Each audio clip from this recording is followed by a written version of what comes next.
Alright, welcome to Just Magic the Gathering. I was in the middle of doing a draft, or I just started a draft and made it through the pulling cards stage, and I filtered it down to what I'm going to at least give a try on my first round.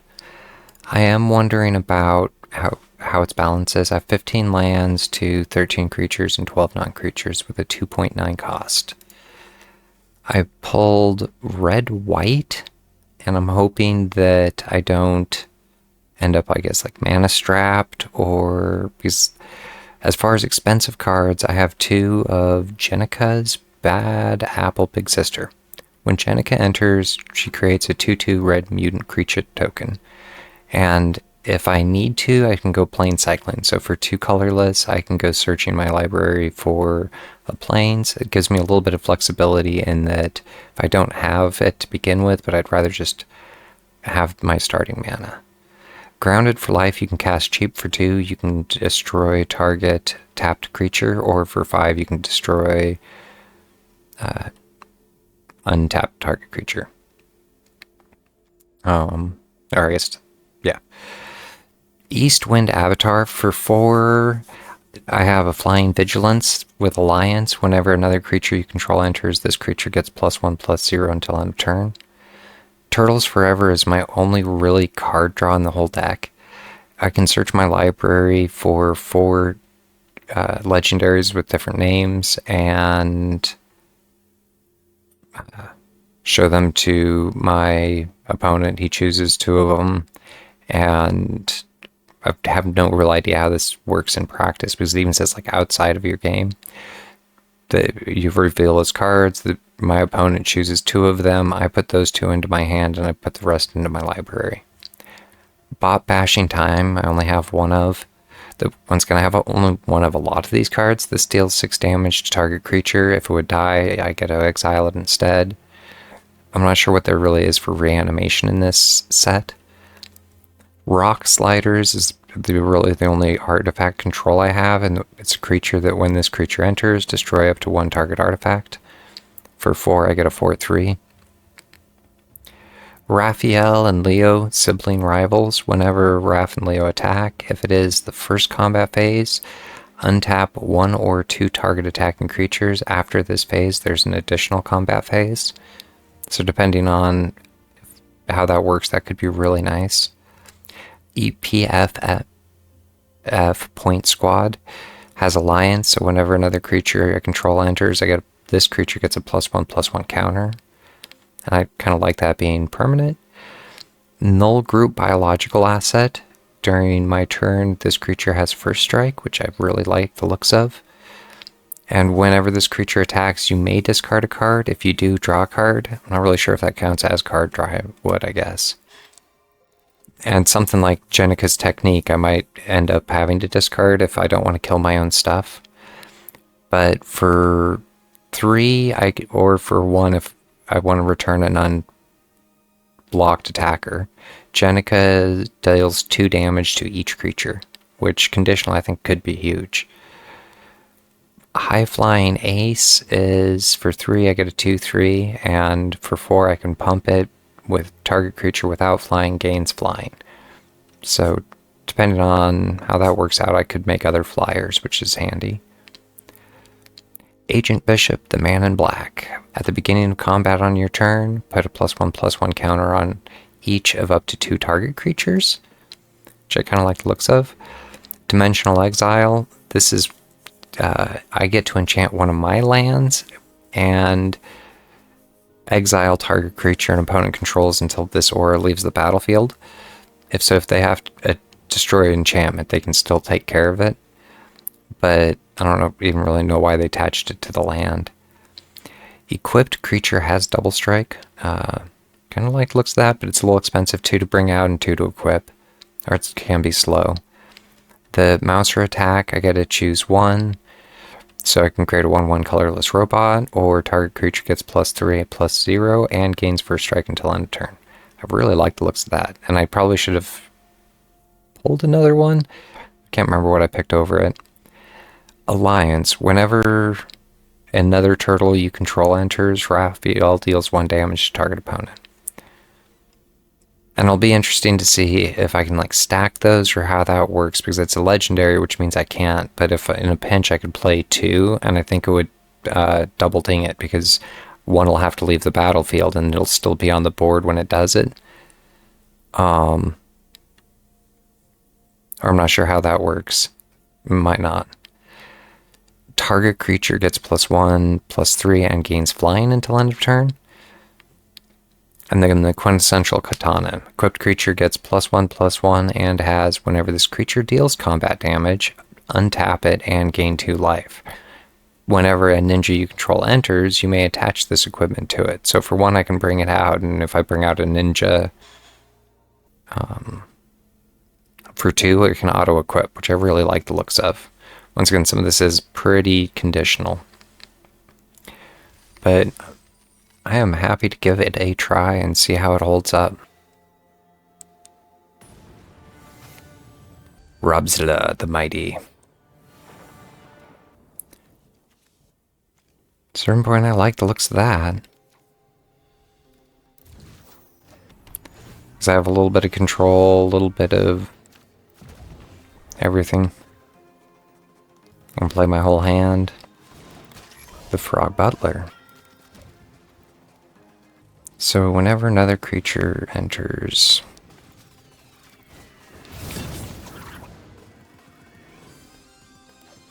he's playing green-blue, which in a way I was hoping to pull into. It would look like mutagen tokens, and it looked kind of interesting. Draw 3 cards. You may put a land card from your hand onto the battlefield. He mana ramped.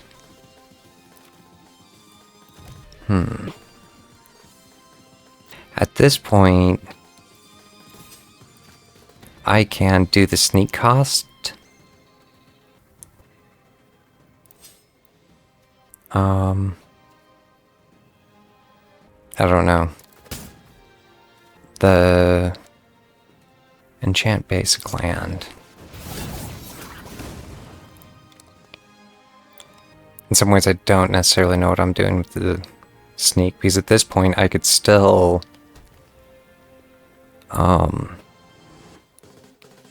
return, or let's see what he does.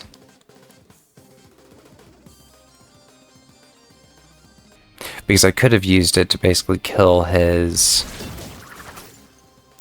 Each creature you control with a counter on it can't be blocked by more than one creature. Whenever he enters or attacks, create a mutagen token. Target creature does damage to target other creature. So at this point, I don't have a lot that I can do. I can still do the sneak cost.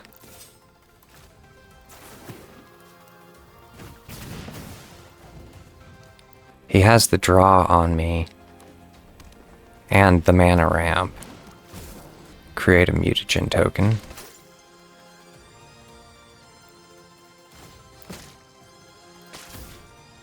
And he's gonna pop both.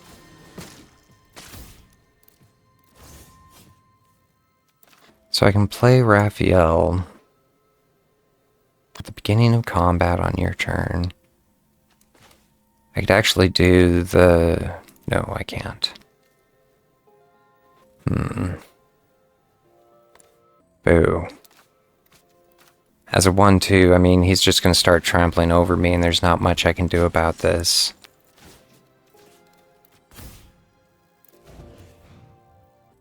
And I'm assuming he has something like do damage back to him, and I have nothing like hexproof. This, I'm pretty sure, is not going to be my game.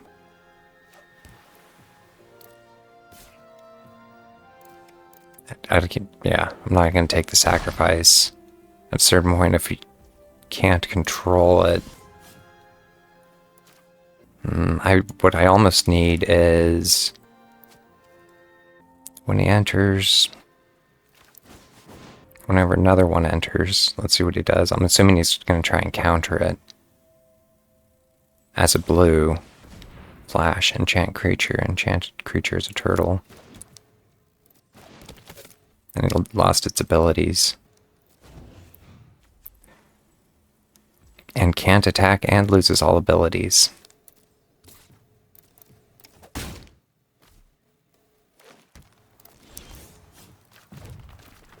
At this point, I now have the mana to be able to do the Big Sister.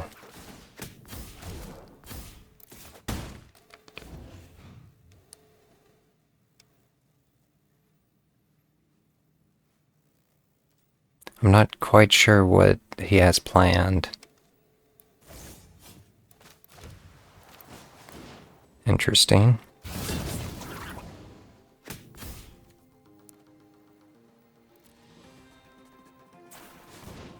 Puts it on their choice at the top or bottom of their library. Top. Sure. And he creates a mutagen token. I don't necessarily have enough to be able to overpower him unless he tries to push.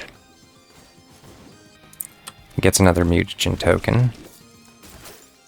This is going to be a slow game.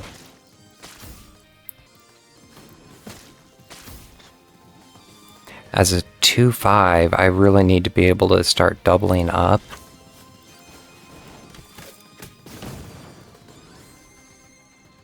And I'm wondering about, because if I play...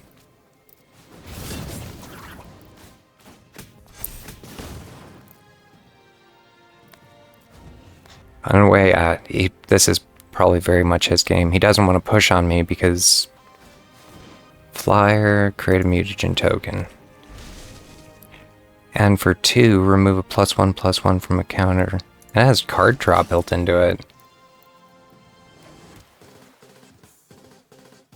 I don't know why he didn't do that earlier. But with the mutagen tokens, he can just keep as his card draw. I do have some anti-flyer stuff in here in that I just need to get into card draw. At this point, he just should push, and I'm like, I don't know. I should just trying to figure out what I want to do, because without doing something, I feel like should concede, I guess. He's gonna push with his flyers, what he's gonna do. And he has card draw. I mean, he has this game. Because he has... Yeah. Draw a card, then discard a card. I have no card draw, and I'm very much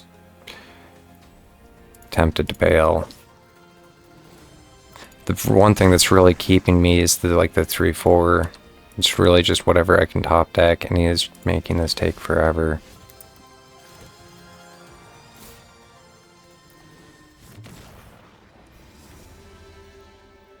Going back to, I'm maybe a little frustrated or just questioning. Try it again. I really don't have an option, or I don't even necessarily feel like a break. It wasn't...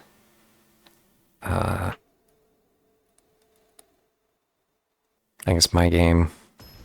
There's nothing that I could have top decked that would have saved me. And I have a feeling that... Yeah, I probably should have... And I just matched into silver. This is probably not a good matching either. They have the sliver. And at this point, yeah. Don't have much I can do.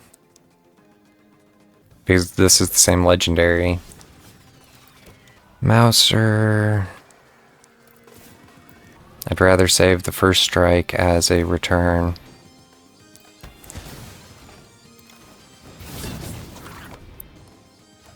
So, he has the same control I did. The high-flying ace. And without getting into mana...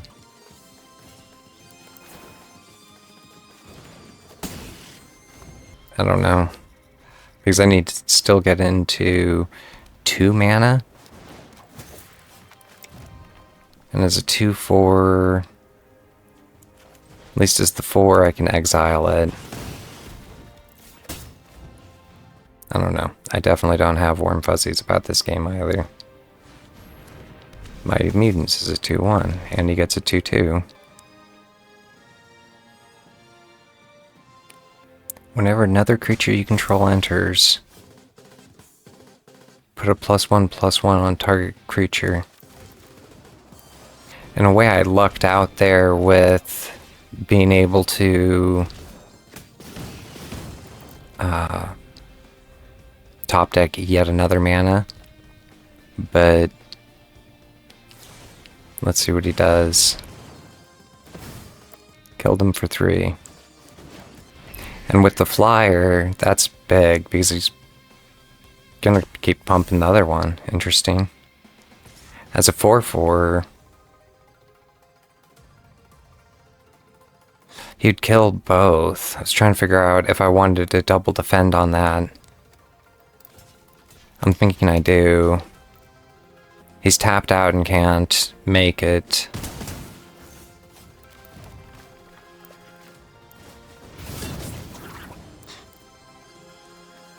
No attacks. He's gonna, if he taps out his flyer, I'll see what he does here. I mean, once again, this is probably their game. They have a handful of cards and I have nothing. 3 damage to Raphael. Again. And another flyer. So, I'm definitely in trouble.